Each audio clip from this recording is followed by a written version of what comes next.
Bonjour à toutes et à tous et heureux de vous retrouver au contrepoint de la santé ce jeudi 30 mars en matinée au Café de Flore. Le nouveau président de l'INSERM, le professeur Didier Samuel, nommé le 1er février 2023 est notre invité. Merci Didier Samuel, professeur Samuel, d'avoir accepté notre invitation à un moment où l'institution, créée il y a longtemps, presque 60 ans, en 1964, à quelques mois de votre anniversaire de 60 ans, l'INSERM, nous le savons, est un acteur public central de la recherche médicale, biomédicale en France. 1200 équipes de scientifiques, 13 000 experts sollicités, 300 laboratoires, 1 milliard de budget ou de chiffre d'affaires. Ces travaux concernent plusieurs grands secteurs. La cancérologie, évidemment, l'immunologie, les neurosciences, la biologie cellulaire, la génétique notamment. Alors, il y a d'abord beaucoup de choses que vous faites, de belles choses, mais il y a aussi des difficultés que plusieurs rapports, mais même vous, dans les auditions parlementaires que vous avez vécues ou subies, je ne sais pas en tout cas, que vous avez faites, vous l'avez signalé, ainsi que la Cour des comptes, ainsi que le think tank, un rapport du think tank écrit, je crois, par Alain Fischer de Terra Nova. On a vraiment l'impression d'un long déclin de la recherche biomédicale française par rapport à une concurrence mondiale évidemment très, très vive et qui apparaît peut-être plus perceptible au grand public depuis la crise sanitaire. Nous savons que vous avez été le président de la conférence des doyens de médecine, conférence nationale des doyens de médecine. Vous êtes un professeur d'hépatologie à l'université Paris-Saclay. Vous avez été actif à Bicêtre, hein, c'est cela? Paul Brousse. Et vous êtes Paul Brousse. Et vous êtes un spécialiste des maladies du foie. Merci à nos partenaires BVA, le groupe Pasteur Mutualité, Point Vision et CARE. La première question par Philippe. Merci Pascal, merci d'avoir accepté notre invitation. En effet, la Cour des comptes a publié un rapport au vitriol, un peu en janvier dernier, donc juste avant votre arrivée, pour en quelque sorte un cadeau de bienvenue. La Cour des comptes considère tout simplement, ouvrez les guillemets, qu'une évolution radicale de l'INSERM est nécessaire. Face à la pléthore des organismes de recherche, les magistrats de la Cour des comptes déplorent d'abord que ni le ministère de la Recherche, ni l'INSERM lui-même n'ait dit qu'il fallait et désigner l'INSERM comme chef de file de la recherche en France, ce qui entraîne une perte d'énergie, une dispersion des financements, rien que ça. Donc, ma première question, quelle est votre feuille de route? Quelle est votre mission? Est-ce que vous devez réformer de fond en comble l'INSERM et redorer un peu son blason? Alors, je ne parlerai pas de rapport au vitriol. C'est un rapport qui est précis, qui est une très bonne synthèse, qui pointe des forces et des faiblesses. Les forces, la Cour des comptes reconnaît que l'INSERM est un très gros publiant, un des premiers en Europe, avec un niveau de publication, un impact des publications dans le top 5 et top 1% qui est très élevé. Donc, et reconnaît aussi que l'INSERM choisit ses chercheurs sur des critères d'excellence, et donc il y a des points très positifs. Par contre, j'aurais dû commencer par là. Bah c'est oui. vrai. Par contre, il y a en effet des points négatifs qui sont pointés, qui sont liés d'une part à disons un désinvestissement en recherche pendant plusieurs années en France, pendant une bonne quinzaine d'années, jusqu'à ces 2-3 dernières années. Et puis aussi, c'est vrai aussi à une dispersion des forces. Mais comme le pointe la Cour des comptes, l'INSERM est un organisme national de recherche qui est particulier par rapport aux autres, c'est-à-dire que c'est l'organisme en charge de la recherche sur la santé, les biomédicales, et après la crise Covid, on voit l'importance de la recherche en santé, et on voit l'importance aussi de relancer la recherche en santé si on veut être prêt pour une nouvelle épidémie, ou si on veut être prêt pour affronter les enjeux de demain. Et donc il est absolument nécessaire de renforcer la recherche en santé, et je pense que c'est quelque chose qui est engagé. Alors maintenant, sur la nécessaire ou la question de la réforme radicale de l'INSERM, j'irai pas jusque-là, mais par contre, il y a besoin en effet de montrer que l'INSERM est le pilote de la recherche en biomédicale et en santé, et premièrement, et d'autre part, de réinvestir dans la recherche et de lui redonner les moyens, les marges de manœuvre pour définir sa stratégie nationale, sa stratégie de site. Mais alors, sur quoi vous allez vous appuyer? C'est quoi votre mission, vos leviers d'action? Parce que c'est vrai qu'on a l'impression quand même, l'INSERM c'est formidable, ça a 60 ans, mais quand même, il y a quelques difficultés. Il y a toujours des difficultés. Je pense qu'on est dans un environnement plus favorable quand même depuis la crise Covid un petit peu avant même, premièrement, la loi de programmation de la recherche est quand même un refinancement de la recherche et un réinvestissement de la recherche. Et pour la première fois, depuis 2-3 ans, le budget de l'INSERM a augmenté. Il était inférieur à 1 milliard d'euros. Il est maintenant à 1,150 milliard d'euros. Donc il y a quand même une augmentation. Ce sont des augmentations de quel niveau à peu près là, cette année, c'est 7% par rapport à l'année dernière. Et donc il y a un vrai refinancement, il y a une vraie possibilité. On va en parler, mais les chercheurs disent que c'est notoirement insuffisant. C'est comme le Ségur de la santé, on ne rattrape pas le retard de 15 ans en une fois, et donc c'est un début. Et donc, il faut continuer. Didier Samuel, c'est quand même... c'est vrai que quand on regarde la réalité de ce que font les chercheurs, ce que vous faites, il y a de grandes choses. Pour autant, c'est quand même une conception peut-être de la recherche très particulière, très française d'ailleurs. Vous avez 60 ans, les EPST, ces grands de structures de recherche. Il y a aussi une concurrence quand on regarde avec d'autres structures, le CNRS évidemment, l'INRIA, etc. Et puis les universités. Vous connaissez bien les universités. Donc, dans le fond, on voit bien qu'il y a quand même peut-être des phénomènes d'abord de structurels très particuliers à notre pays et puis des formes de concurrence. Qu'est-ce que vous répondez à cela ? Je ne parlerai pas de concurrence, et justement il faut travailler en synergie.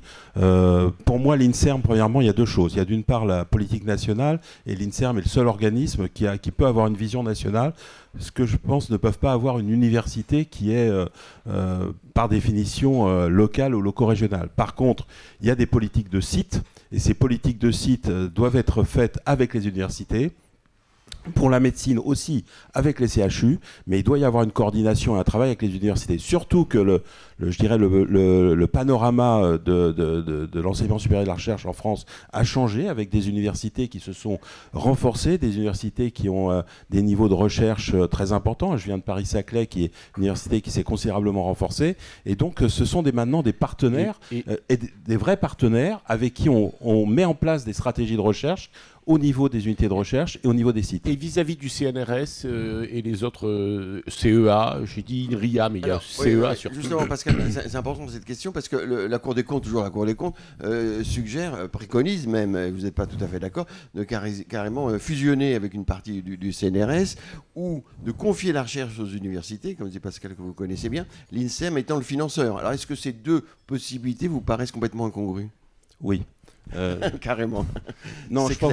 D'abord, le CNRS, c'est un organisme de recherche qui est beaucoup plus large que l'INSERM, avec une partie SHS, des départements de mathématiques, physique, qui ne sont pas directement dans la santé. Il y a une petite partie du CNRS qui pourrait être fusionnée avec l'INSERM. Qui est une partie, en effet, où il y a de la recherche en biomédical, parfois un peu plus d'amont, mais il y a, c'est vrai, une interface assez importante entre l'INSERM et cette partie du CNRS qui s'appelle l'INSB. Et d'ailleurs, il y a quasiment autant de chercheurs INSERM dans les unités CNRS de l'INSB que de chercheurs CNRS dans les unités INSERM. Donc il y a, je parlerai d'interface. Maintenant, pour les autres organismes, ils ont des missions qui sont clairement différentes. L'INRIA est un organisme en charge des mathématiques. L'INRA est un organisme en charge de l'agriculture. Alors il y a des interfaces bien sûr avec le microbiote notamment, et le CEA est en charge de l'énergie et de l'énergie atomique. Donc on est sur des thématiques différentes. Par contre, ce qui est vrai, c'est que la recherche en santé, la recherche en biomédical de 2023 et des années qui viennent, elle a changé par rapport à ce que c'était avant. Et maintenant, il faut en effet se tourner quand même vers beaucoup plus d'interdisciplinarité, travailler avec les ingénieurs, avec les mathématiciens, avec les biophysiciens. Et ça, c'est l'intelligence artificielle, c'est l'évolution actuelle. Je voudrais revenir sur quelques sujets un peu techniques. Mais dans l'université, on dit que le fonctionnement de la recherche est mal calé. Il y a des contestations quand on écoute ou qu'on lit les documents sur la recherche, les rapports que j'évoquais, les mairies, ça marche pas bien. Vous avez vous-même évoqué ces unités mixtes de recherche, que tout ça est assez compliqué.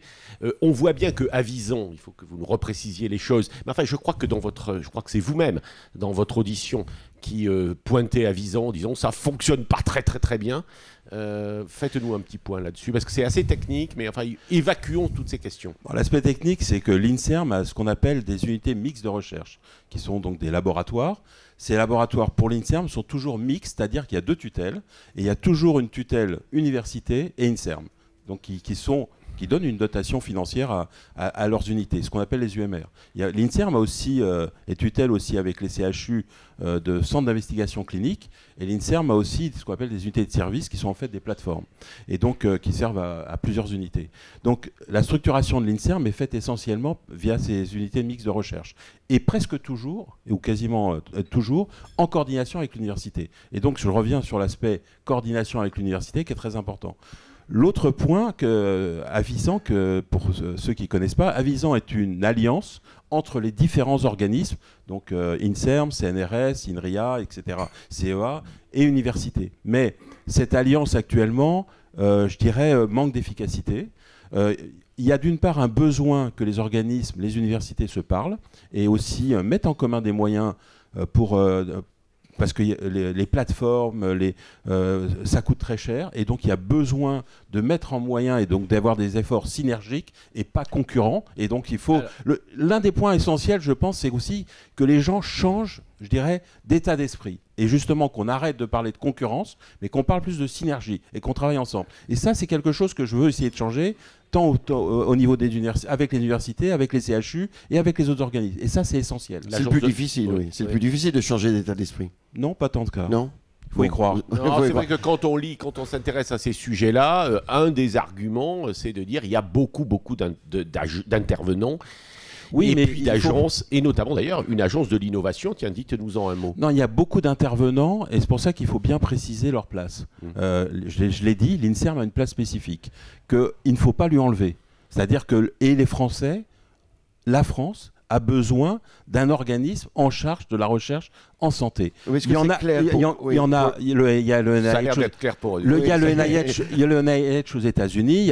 Dans tous les pays, il y a un organisme en charge de la recherche en santé au niveau national, et c'est indispensable. Mais est-ce que c'est clair pour le ministère des Recherches? Parce que c'est un peu là encore, moi, je pense que c'est clair, oui. Bon, maintenant. En tout cas, je pense que la compétition entre... Alors, il y a aussi un truc, moi, je compétition entre ministère de la Santé et ministère de la Recherche sur la gouvernance de la recherche en France. Là aussi, on lit beaucoup de choses en disant tout le monde s'en mêle. Peut-être qu'il faudrait sortir le ministère de la Santé. Ministères de tutelle. Voilà. Et l'agence de l'innovation, merci de nous répondre. Alors, d'abord, l'agence de l'innovation, donc c'est une nouvelle agence, en effet, qui doit s'articuler avec les autres organismes. En effet, il faut qu'elle trouve sa place, puisqu'elle démarre, et sa directrice a été nommée récemment, Lisa Alter, et elle est en train de se constituer. Et il faut en effet qu'elle est sous la tutelle à la fois du SGPI, c'est-à-dire du secrétariat à l'investissement, et des ministères recherche, santé et industrie. Mais l'idée, c'est aussi de booster, en effet, la recherche, de faciliter, je dirais, la mise en place des essais, de faciliter aussi, je dirais, le tech transfert, ce qu'on appelle. Et donc, il faut qu'elle s'articule et qu'on travaille, et on commence à se voir pour justement définir elle travaille plus en lien avec l'industrie privée, c'est ça? Oui, mais aussi avec les organismes. Donc, c'est en train de se mettre en place. Alors, sur les tutelles, pour revenir sur les tutelles et ministères. Oui, l'INSERM a 2 tutelles, ministère de la Recherche et ministère de la Santé. Actuellement, je ne parlerai pas de concurrence, mais je dirais qu'il y a, pour le ministère de la Santé, un besoin de redéfinir sa place en recherche et probablement d'intensifier son soutien financier à la recherche. Oui. Voilà, c'est dit. C'est important. Le Covid, quand même, a frappé les esprits. Et ce qui a frappé l'opinion des professionnels de santé, comme du grand public, c'est que la France n'a pas trouvé de vaccin contre le Covid, au début de la pandémie, en tout cas. Alors, à l'époque, les recherches ont été très, très nombreuses, trop nombreuses, sans coordination, dit-on, ce qui a rendu difficile le recrutement de patients. Il y avait plein de petits essais, mais qui n'ont pas abouti. Et aussi, peut-être, la dispersion des financements. Et on a l'impression que l'INSERM, en tant que tel, pas les équipes, mais c'est toujours pareil, c'est difficile. L'INSERM en tant que tel n'a pas été très entendu au moment de la pandémie. Est-ce que c'est votre diagnostic? Alors, vous n'étiez pas là, mais est-ce que c'est votre diagnostic? Est-ce que vous pensez que l'INSERM doit être plus entendu, plus prégnant sur les politiques de santé, politiques de recherche? C'est peut-être pour ça que vous êtes là, d'ailleurs. Alors, premièrement, pour répondre à la première partie de la question, je pense que sur en effet, en recherche, je pense que sur le fait qu'on n'a pas eu de vaccin, c'est une chose, et donc il y a des explications, et puis on pourrait peut-être y revenir. Sur la présence dans les essais cliniques et la recherche, il y a eu de très gros essais qui ont été très positifs au niveau international. Ceci dit, il est vrai que face à une épidémie nouvelle, brutale aussi, avec un pic extrêmement fort, et donc un afflux de patients massif en quelques semaines, et puis une décroissance des patients au bout de 3 mois, on n'a pas été assez coordonné, ça c'est certain, notamment par rapport à d'autres pays comme la Grande-Bretagne sur les essais. Donc ça c'est vrai. Alors maintenant, là, vous allez y remédier. Ben, j'espère. Actuellement, on se met en ordre de marche pour ça. Et je pense en effet que l'INSERM aurait pu être plus présent, tant d'une part en alerte sanitaire, en réponse scientifique à la crise. Et je pense que justement, une de mes actions, c'est aussi de nous préparer aux prochaines pandémies, aux prochaines crises.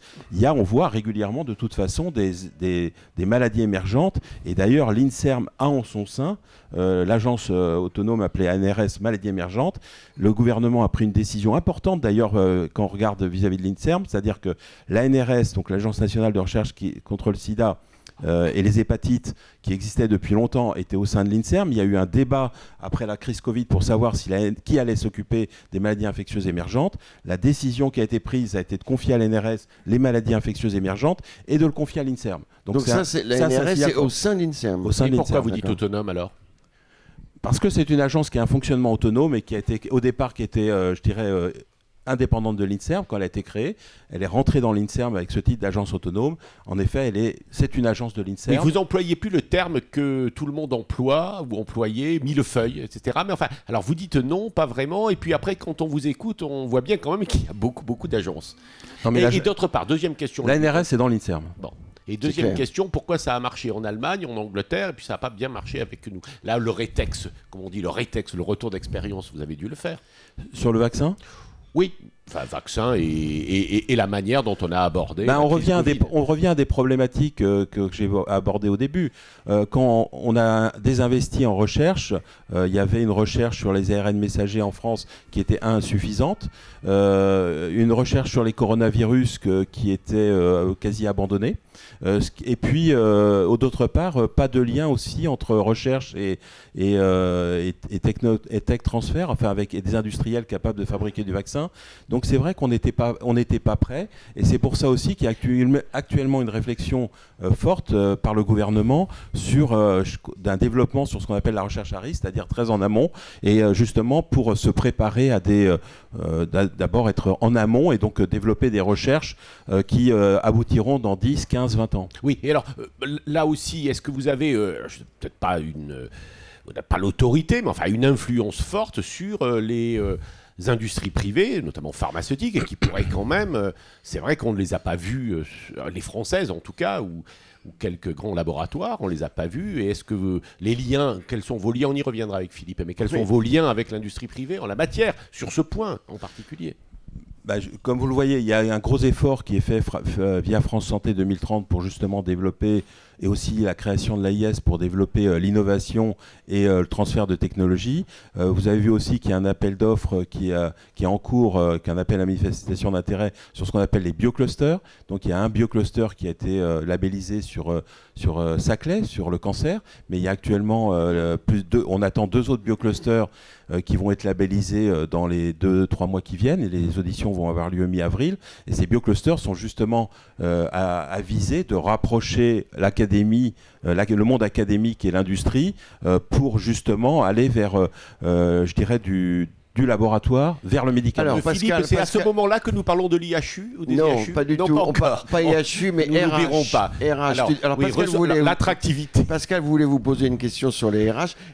Quel est le moral de vos troupes? Alors les chercheurs, c'est vrai qu'ils râlent, mais ils sont pas très bien payés en France et de notoriété publique.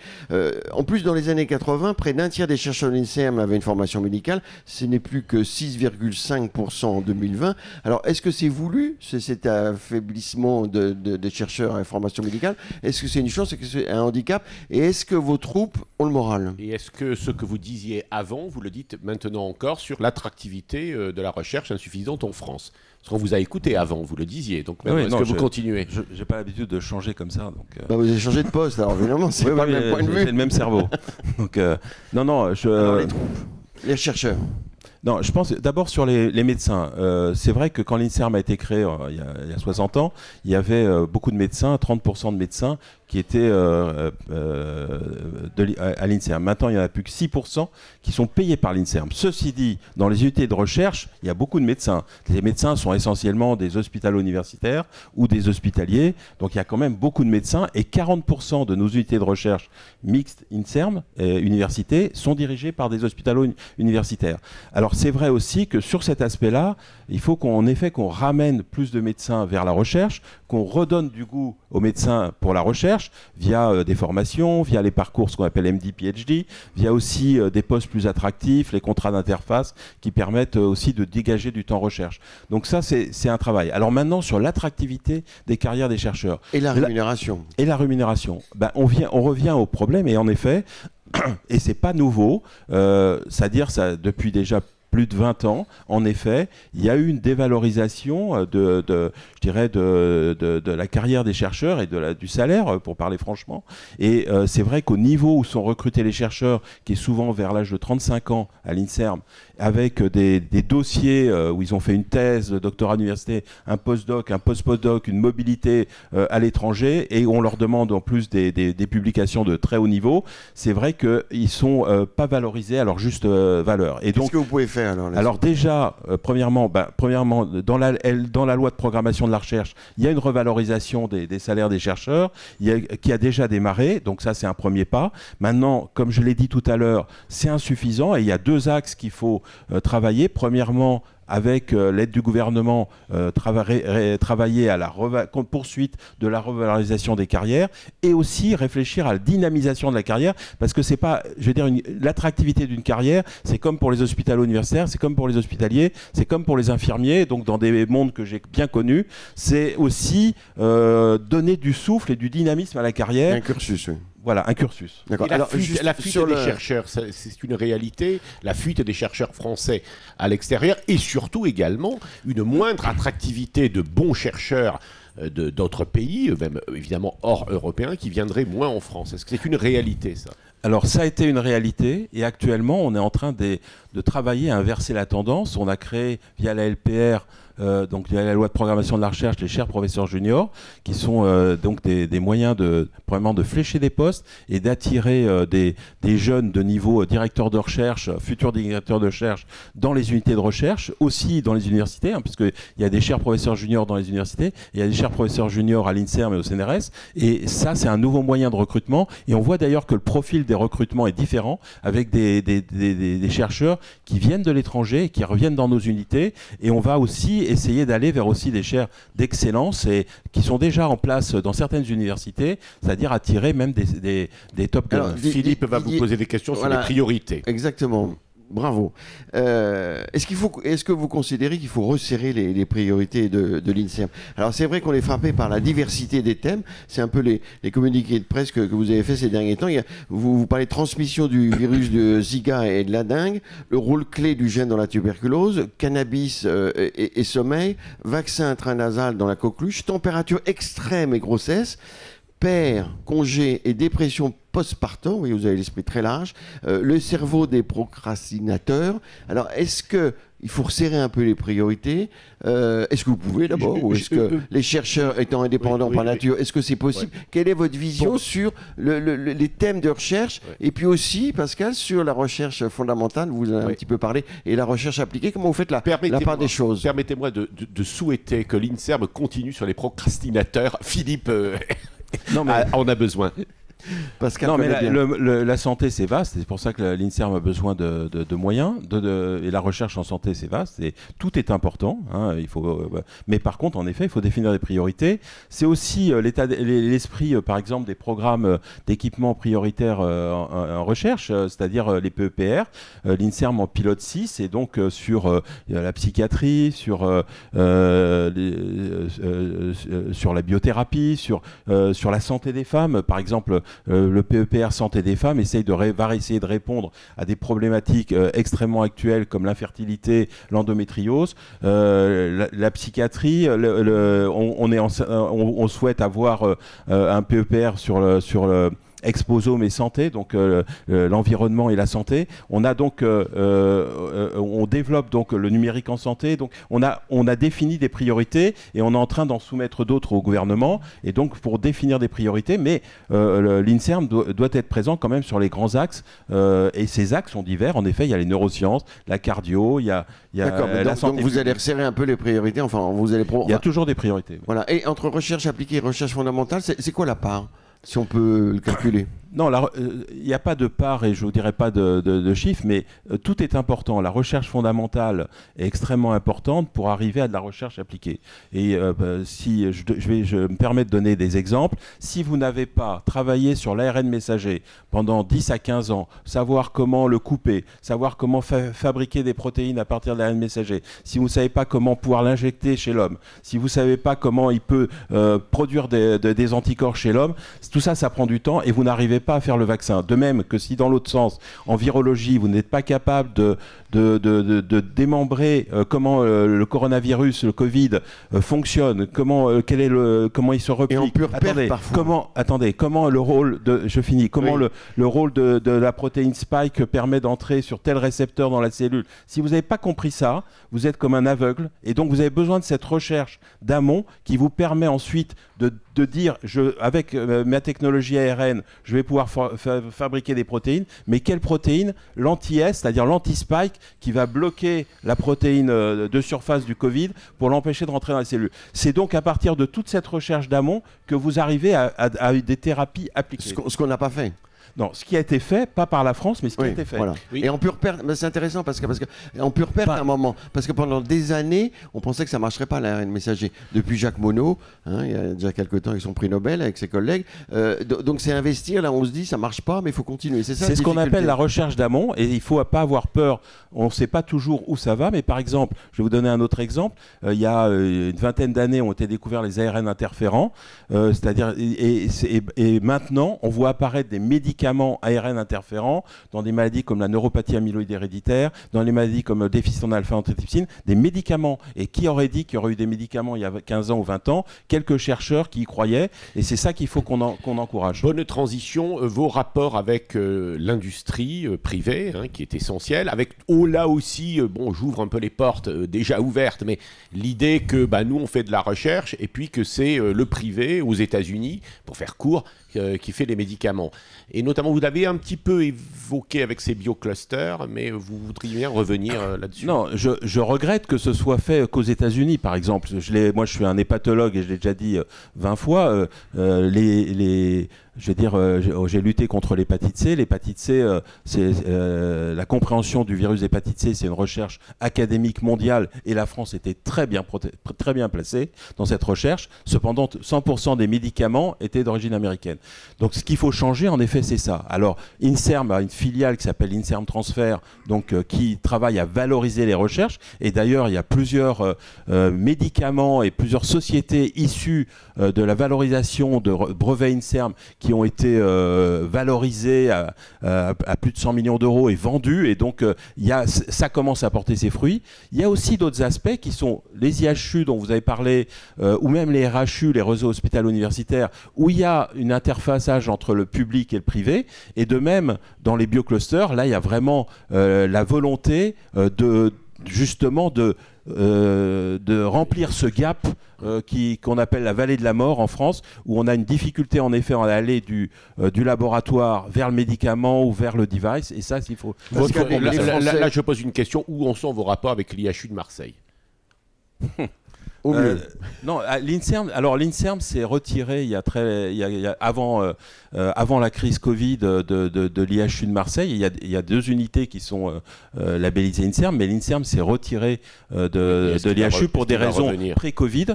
Est-ce que l'INSERM va revenir? C'est en réflexion, mais ça dépend des conditions. Mais c'est un IHU sur l'infectieux. Si cet IHU se réorganise et développe l'infection, l'INSERM va voir sa position. L'INSERM a eu le nez creux en quelque sorte avant.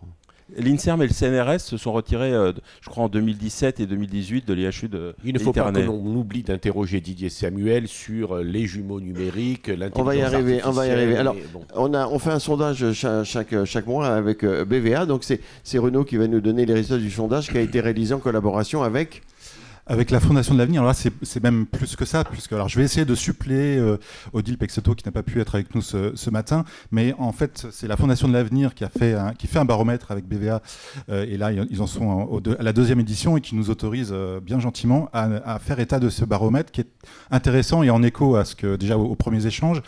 Je vais revenir dans 2 secondes sur l'image.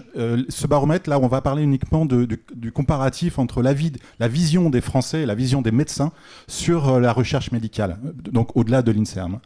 La première chose à noter, c'est qu'il y a un quasi-alignement entre l'avis des Français et l'avis des médecins. Il y a quelques priorités qui s'inversent, mais sinon, les médecins sont bien des Français. Première chose qui frappe quand même, c'est que... Et inversement.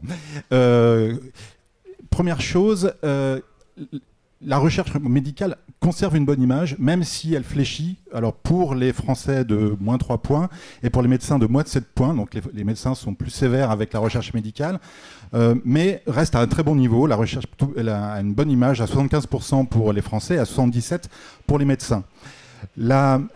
La deuxième chose, c'est la vision qui pilote ou qui fait la recherche. C'est en gros, la recherche est publique et le financement est privé dans la vision des Français et des médecins.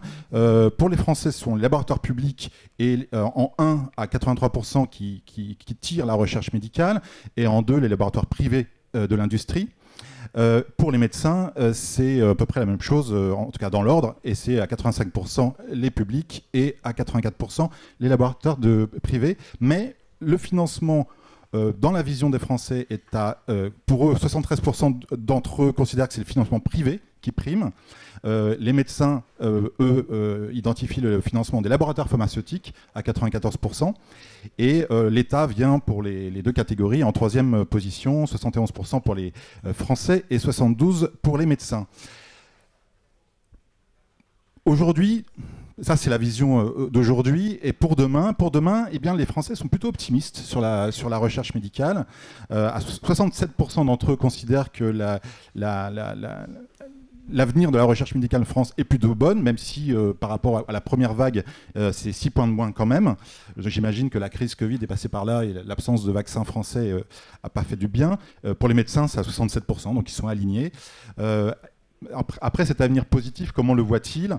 En termes de domaine de recherche, médecins et Français voient le traitement des maladies, la prévention en santé et les sciences de l'environnement comme le trio de tête dans les thématiques, avec une nuance importante. Et c'est là où on voit le travail pédagogique qui a été fait auprès de la communauté médicale commence à porter. C'est que autant les Français considèrent à 58% que c'est les traitements des maladies qui doivent faire l'objet de recherche en priorité, les médecins, eux, sont passés sur la prévention en santé en premier, et en second, ils voient les traitements des maladies.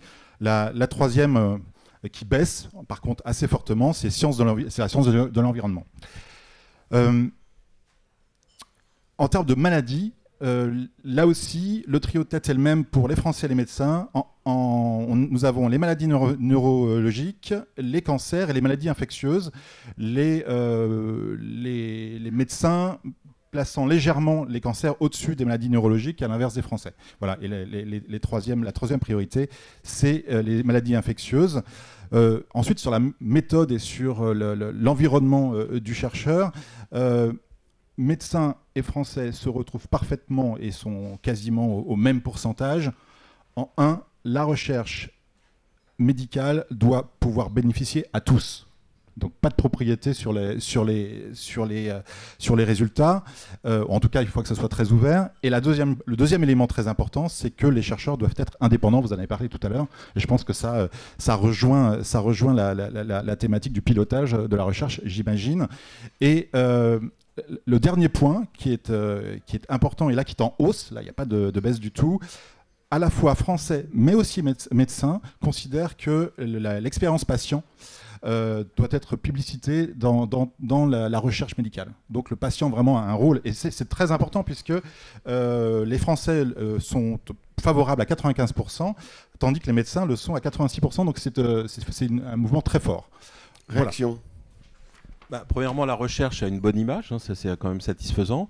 Je pense qu'il y a besoin quand même d'augmenter la visibilité de l'INSERM et de la recherche aussi, et l'importance de la recherche auprès du public. Et ça, c'est un travail très important et qu'il ne faut pas ménager. Sur la dernière partie, qui est l'implication des patients, justement, j'avais découvert à l'ANRS, il y a une quinzaine d'années, l'importance des associations de patients, justement, dans la réflexion sur les traitements, sur les protocoles thérapeutiques, et je pense que c'est quelque chose sur lequel on doit être très attentif et qu'on doit développer, l'association aux patients. Pour moi, il y a un credo très important, c'est le lien entre qualité de la médecine et qualité de la recherche. Je pense qu'on ne fait pas de la bonne médecine s'il n'y a pas de la bonne recherche médicale. Et ça, c'est quelque chose c'est un message extrêmement important qu'il faut faire passer non seulement au public, mais aussi aux médecins. Et c'est pour ça qu'il faut redonner aux médecins le goût et l'importance de la recherche, parce que voir des patients en permanence sans se poser de questions, c'est là où on tombe dans la routine et on ne progresse pas. Pour progresser, il faut réfléchir, se poser des questions, avoir du temps pour ça. Et le lien entre qualité de la médecine en France et qualité de la recherche, pour moi, il est indissoluble. C'est pour ça que j'insiste sur le rôle très important du travail en commun, université, INSERM et CHU. Alors justement, ça fait une bonne transition parce que... important à préciser, ce baromètre, vous pouvez le trouver sur le site de la Fondation L'Avenir, bien sûr, et il est plus large. Il y a des aspects assez intéressants sur la comparaison avec d'autres métiers, où là, l'alignement entre français et professionnels de santé est moins important. On le diffusera aussi à travers la veille. Nous voulons vous interroger sur les questions de financement et en particulier, vous l'avez évoqué. Non, juste sur votre souhait de faire travailler tout le monde ensemble. Vous souhaitez renforcer les liens, vous l'avez dit, et vous venez de le rappeler, entre les hôpitaux, l'INSERM, les universités, et aussi avec les ingénieurs et les spécialistes de l'intelligence artificielle, la simulation, les jumeaux numériques. Comment vous allez procéder? Parce que là aussi, c'est compliqué. Est-ce que c'est enclenché? Est-ce qu'il faut franchement accélérer? Quels sont vos leviers d'action? C'est enclenché, il faut accélérer, en tout cas sur l'interface université, INSERM et CHU, c'est enclenché, c'est enclenché, et j'ai souhaité donner une impulsion forte à cela. Et je pense qu'on est plutôt dans une bonne phase, et donc j'espère ne pas être trop optimiste, mais je suis naturel optimiste et volontariste. Donc ça, c'est pour prolonger, d'ailleurs, vous dites, Didier Samuel, en tout cas, vous avez même publié, l'INSERM a publié un livre là dont je reparlerai sur les fake news, mais c'est vrai que aujourd'hui, à nouveau, dans le débat public, c'est absolument essentiel d'écouter, comme vous l'avez dit, les citoyens. L'intelligence artificielle, on commence à avoir des craintes. Il y a 200, je crois, ou 130 grandes personnalités de l'intelligence artificielle qui alertent. Il y a aussi, effectivement, ces jumeaux numériques un peu terrorisants. Mais il paraît qu'on peut en attendre beaucoup. ChatGPT, c'est pas mal, mais c'est quand même, effectivement, des sources de crainte. Sur quoi vous travaillez sur ces sujets et comment vous les abordez, surtout? D'abord, on est en 2023, on peut pas nier les progrès technologiques et ce serait une erreur de ne pas se les approprier. Maintenant, il faut se les approprier à bon escient. Donc, il y a besoin de mettre du numérique en santé, il y a besoin de simulation, il y a besoin aussi maintenant de mathématiciens, d'intelligence artificielle, il y a besoin aussi d'analyser, quand on fait des analyses génétiques, maintenant, vous avez des résultats, vous avez besoin de mathématiciens d'informaticiens, de biogénéticiens capables d'analyser, de comprendre quel est le gène d'intérêt, et ça nécessite une puissance scientifique. Et donc, il y a besoin, et cette interface avec le monde scientifique, le monde numérique, il est absolument indispensable. Maintenant, il faut l'utiliser à bon escient, il ne faut pas faire n'importe quoi. C'est-à-dire, si on dit on va remplacer les médecins par des ordinateurs, d'abord, je ne suis pas sûr que les patients aimeraient, et d'autre part, je suis sûr que ce n'est pas sain. Et donc, il faut utiliser...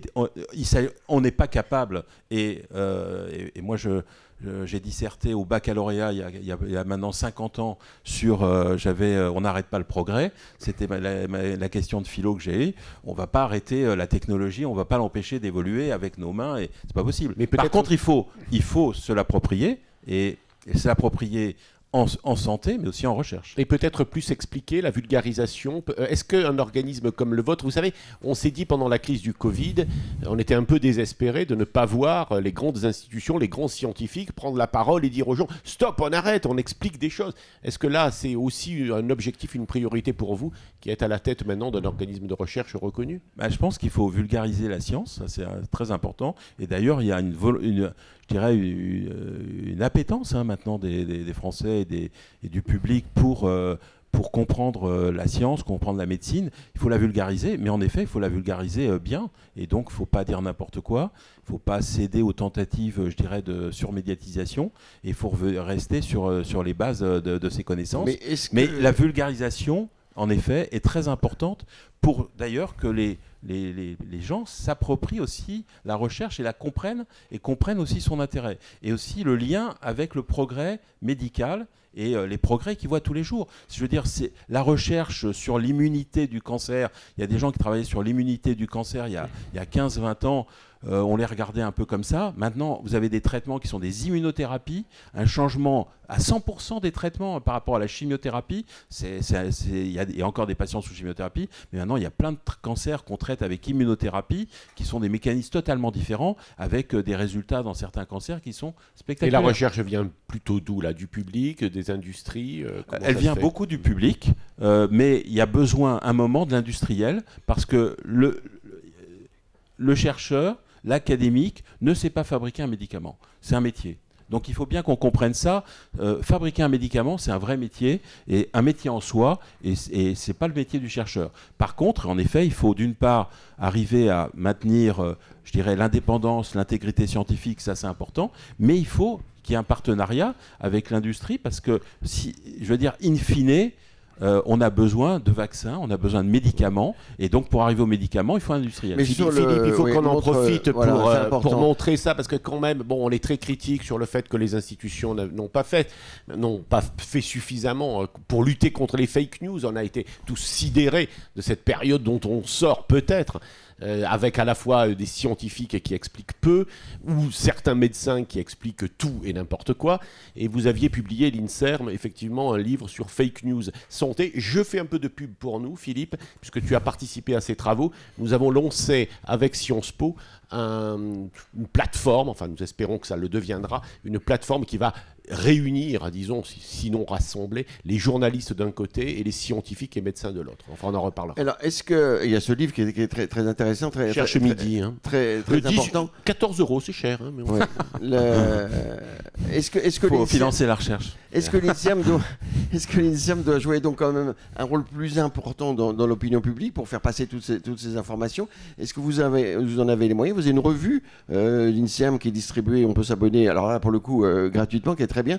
Quelles sont concrètement vos missions, vos actions pour participer davantage, qu'on vous a reproché de ne pas participer assez pendant les pandémies Covid, l'INSERM en tant que tel, et pas simplement ses chercheurs, pour participer beaucoup plus au débat public sur la recherche ? Nous avons tout un département de communication que dirige d'ailleurs Karine ici présente, et qui est responsable justement de la communication, non seulement auprès des chercheurs et non seulement en interne, mais également auprès du public. Et ça fait partie des actions prioritaires, parce qu'en effet, on s'est aperçu, et le crise Covid a été un amplificateur fois 100, qu'il y a un besoin d'expliquer la recherche. Il y a besoin aussi de pas aussi, parce que vous voyez dans les journaux parfois parfois on a découvert un truc qui va tout transformer et c'est lâcher la souris.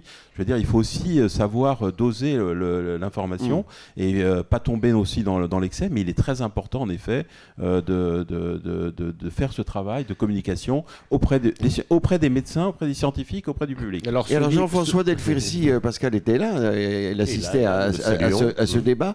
Et alors lui, il dit l'innovation c'est bien, mais il ne faut pas oublier l'éthique du soin et l'éthique de la recherche. Est-ce qu'au sein de l'INSERM, vous avez cette dimension-là et comment vous l'abordez ? Nous avons un département éthique, nous avons un comité d'éthique et nous avons un département éthique.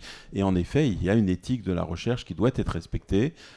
S'il n'y a pas d'éthique, il n'y a pas de bonne recherche. Désolé de reparler d'argent et un peu gros sous. On va parler un peu financement. Vous l'avez un tout petit peu évoqué. Il y a eu la loi de programmation de la recherche de 2021. On a dit que c'était pas mal, mais enfin c'était peut-être insuffisant. Une augmentation quand même de votre budget, de l'INSERM, vous l'avez dit tout à l'heure, de 7%. Donc quelques, malgré tout, exercices déficitaires de votre organisation entre 2015 et 2019. Quelle marge de manœuvre avez-vous ? Vous avez évoqué les RHU, les projets de... Enfin, tout ça, comment ça va se financer ? Non, je dirais que, premièrement, je souhaite bien sûr que le budget de l'INSERM continue à augmenter, donc ça c'est clair, et qu'on continue à financer, et d'autre part à dégager aussi des marges stratégiques de manœuvre, ce qui avait été souligné d'ailleurs par la Cour des comptes, c'est-à-dire le besoin pour l'INSERM d'avoir plus de marge pour définir ses priorités stratégiques et mettre le paquet sur différents types de recherche, et donc ça fait partie de mon travail, et actuellement, les RHU, les IHU, c'est un financement via ce qu'on appelle les programmes d'investissement d'avenir et donc le PIA et actuellement France Santé 2030. Donc France, si vous voulez, vous avez deux sources actuellement je dirais de financement actuellement qui sont apparues. Il y a la LPR qui est la loi de programmation de la recherche, mais vous avez en plus le volet santé de France 2030 et dedans ce volet santé c'est 7,5 milliards d'euros et dedans il y avait le soutien aux cohortes, le soutien aux biobanques, le soutien la création des IHU, la création des bioclusters, l'appel d'offres RHU et réseau hospital-universitaire. Donc le financement est là, mais aussi les IHU, les RHU ont besoin aussi et doivent aussi montrer leur capacité d'autofinancement avec l'industrie. On en est où sur les nouveaux IHU qui devraient naître ? Là, on n'a pas des nouvelles, mais pas de nouvelles récentes. Pas de nouvelles récentes. Oui, alors, à votre avis ? On attend. Contrepoint, là, on pourrait savoir. Non, on attend 6 IHU labellisés. Actuellement, c'est la troisième vague IHU. Il y a eu une première vague en 2010-2011 où il y a eu 6 IHU labellisés. Il y a une deuxième vague il y a 5 ans où il y en a eu un seul. Et là, il est annoncé en théorie 6 IHU. Ça va dépendre du jury et des résultats. Pour l'instant, on n'a pas encore les résultats et on attend les résultats dans les prochaines semaines, à tout prochain mois. Et il y a des IHU qui sont délabellisés. Il n'y a pas d'IHU délabellisé, mais il y a des IHU pour lesquels il y a des discussions sur la gouvernance. Et actuellement, aucun IHU n'est délabellisé, mais il va y avoir une réévaluation des IHU, notamment première vague, entre fin 2023 et 2024, pour savoir s'ils sont refinancés et donc relabellisés ou pas. Donc parce qu'il y en a au moins 3 qui dysfonctionnent quand même sur les... Indépendamment de Marseille. Il y a des problèmes de gouvernance chez 3. Ouais. Et il y en a par contre, je dirais aussi, il y a des IHU qui sont absolument emblématiques en termes de qualité scientifique et aussi de puissance de recherche que le label IHU leur a donné. Et donc, c'est pas anodin pour la qualité de la recherche en France. Ça reste un bon outil, l'IHU. En tout cas, ceux qui réussissent, c'est des outils magnifiques. D'accord. Alors, les questions LinkedIn que va nous retransmettre, une question ou deux LinkedIn que va nous retransmettre Renaud Degas. Il y a plein de questions, mais si j'en pose toutes les questions, mes confrères vont avoir une syncope. Première chose, quand même, petit point pub. L'émission d'aujourd'hui donc, est visible sur la chaîne YouTube et Contrepoint. Mais également en podcast, donc sur toutes les plateformes de podcast. Nous avons besoin de vos likes, abonnements, réactions dessus pour que nous puissions continuer à faire ces entretiens avec des personnalités de premier plan. Donc nous comptons sur vous sur les questions LinkedIn. Je vais m'arrêter sur deux. La première, on l'a vu dans le sondage, la question de la prévention. Qu'est-ce qu'est la recherche en prévention ? Peut-être, je pense que ça, c'est la première question. Et je vais vous poser tout de suite la deuxième, comme ça vous aurez les deux. Vous êtes habitué avec Pascal, il y a toujours deux questions. Est-ce que là, il y a une relation, un lien assez fort entre la recherche médicale et les professionnels de santé de terrain, de premier recours? Et si oui, sinon, que faut-il faire? Quelle est la bonne relation avec ces professionnels de santé? Avec moi, il y en a trois. Thèse, antithèse, synthèse. Oui, parce que c'est Sciences Po. Alors, la prévention. Donc la prévention, bien sûr, c'est très important et ça doit être renforcé. Je donne des exemples. Par exemple, l'INSERM a piloté, il y a une cohorte qui s'appelle Nutrinet Santé et qui a juste l'impact de l'alimentation sur la santé. Et ça a eu un impact extrêmement fort puisque de cette recherche a découlé le Nutri-Score que beaucoup de gens utilisent et donc qui permet donc de voir la qualité des aliments que l'on achète. Et donc c'est un exemple. Il est clair qu'en santé publique, on est en train de se renforcer sur ces aspects-là, qui sont la prévention, l'impact aussi des éléments, extérieurs sur la santé, le changement du climat, le changement de façon de s'alimenter. On voit bien que les maladies évoluent. Moi, je suis hépatologue. La maladie qu'on appelle la stéatohépatite non-alcoolique, ce qu'on appelle la NASH, n'existait pas il y a 40 ans quand j'ai commencé les pathologies, parce qu'il y a des modifications de nos habitus alimentaires et donc tout ceci on doit l'analyser pour permettre d'éviter le développement de maladies et donc de permettre aussi des changements de comportement. Ça nécessite des travaux en amont et aussi de répondre à des questions: pourquoi tel cancer est beaucoup plus fréquent, pourquoi telle maladie est beaucoup plus fréquente, et de revenir en arrière en disant qu'est-ce qui a changé pour que cette maladie devienne beaucoup plus fréquente qu'elle ne l'était il y a 15 ou 20 ans ou 30 ans ou 40 ans. Donc ça, c'est des questions importantes. Alors sur le deuxième aspect, qui est, je dirais, la recherche qu'on appelle en soins primaires et la recherche aussi en médecine générale, ça, c'est vraiment un axe qu'on doit développer et qui a été sous-développé. Il y a une très belle cohorte qui s'appelle Constance, qui est une cohorte en médecine générale qui marche bien et où il y a de la très bonne recherche, mais on doit faire mieux. On doit arriver à impliquer les médecins généralistes, mais vous savez aussi qu'on doit organiser ça, parce que les médecins généralistes, il suffit d'ouvrir le journal pour savoir qu'ils vous disent je fais le travail de 3 personnes, et donc c'est pour ça qu'il faut aussi c'est comme la recherche à l'hôpital. Si vous n'avez pas du temps recherche, si vous n'avez pas du temps protégé, et c'est un combat que j'ai mené quand j'étais président de la conférence des doyens et doyen moi-même, donc en effet, il faut redonner du temps protégé pour l'universitaire, pour l'enseignement, pour la recherche, pour pouvoir se poser, pour pouvoir monter des programmes de recherche, pour pouvoir réfléchir, pour avoir du temps pour réussir cette recherche. Et on doit en effet développer la recherche en soins primaires, c'est-à-dire avec les médecins généralistes et la médecine ambulatoire. Et justement, si vous faites l'analogie avec les hospitalo universitaires, on dit que la recherche, le soin et l'enseignement, c'est trop. Est-ce que pour le médecin généraliste aussi, ça ne se pose pas entre guillemets, spécialiser certains médecins généralistes sur la recherche? On ne peut pas tout faire. Oui, mais il y a des médecins d'abord, on voit des médecins universitaires, hein, puisqu'il y a maintenant des départements de médecine générale dans les facultés, avec des médecins qui sont mi-temps universitaires, mi-temps médecins généralistes. Donc ils ont leur cabinet à mi-temps, et leur moitié du temps, ils font de l'enseignement. Et probablement, pour l'instant, beaucoup d'enseignement et pas assez de recherche. Et c'est là où on doit travailler. On arrive au terme de notre émission, malheureusement, parce qu'on pourrait continuer des heures. Vous êtes passionnant. Non, mais finalement, dernière question. Quel pouvoir vous avez ? J'ai le pouvoir d'un président de l'INSERM qui aussi parle au ministre et au ministère, et donc qui essaye de convaincre toutes les personnes avec qui je travaille et les tutelles de l'importance de développer la recherche médicale en France, et j'espère bien les convaincre.